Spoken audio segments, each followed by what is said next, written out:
farmaajo dalkii dhisay miyaan cid ku doorsannaa la yiraahdo isagana wuxuu oranayaa ma taqaanaa shacabku way doodayaan dareen weyn bay qabaan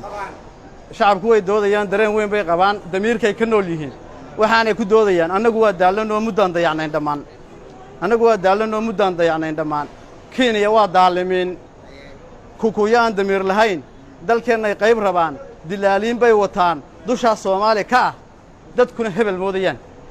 damiirkooduna dhinto shacabka la dareen ahayn dalkoodana aan cisayn kukuyada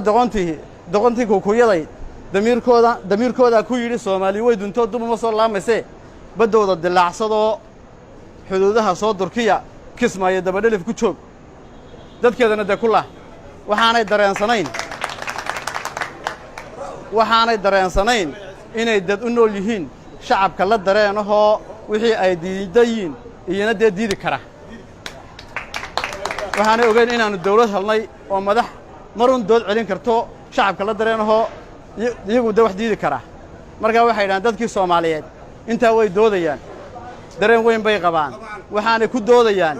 ninkii noo doodi kara ninkiina difaaci kara annagu waan doorannaa dushaasaan saarannaa farmaajo dalku dhisay allow door labaadna si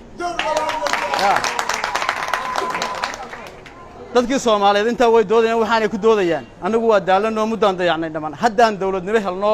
dayac naga yaraba oo magaci soo diiraya sidaan wax u doorannaa xildhibaan wada daacado dalkeena ilaaliyo difaaca badeena oo iyagu inoo doori kara madaxweyne aan dambi lahayn midaan dabadhelif ahayn midaan dal shisheeyo wadin midaan dollar urursanayn midaan daar fooqa dhisan dunida lacag geerisanayn midaan dilaalahayn midaan dalka iibinayn Emiraadku duduucahayn Kenya u danaynahayn inaynu waxa soo dhan la iska ilaaliyo oo dabadhelif oo dhan laga fogaado oo dalka ninkii dhisaya laba shaqeeyo horta waa muhiim baacadnimaduna waxay ka bilaabantaa oo kaliya markeeda horeba haddii ciidanka mushaharkiisa on time la siiyo qofkaas laakiin qof warwaraya oo ma taqaanaa mushaharkiisa 9 bilood leh anigu qurbahan ka imaado ku cusbahay laakiin shalay toole waxaan ka lugeeyay dabka wallahi ilaa dabka ilaa suuq xoolaa lug baan ku tagay shalay toole subax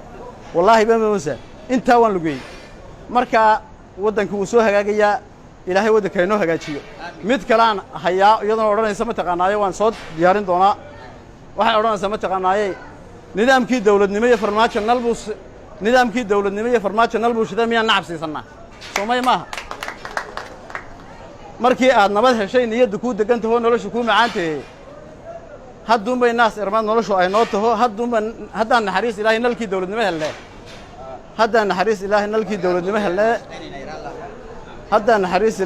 dawladnimo helnay miyaan nacabsiisanaa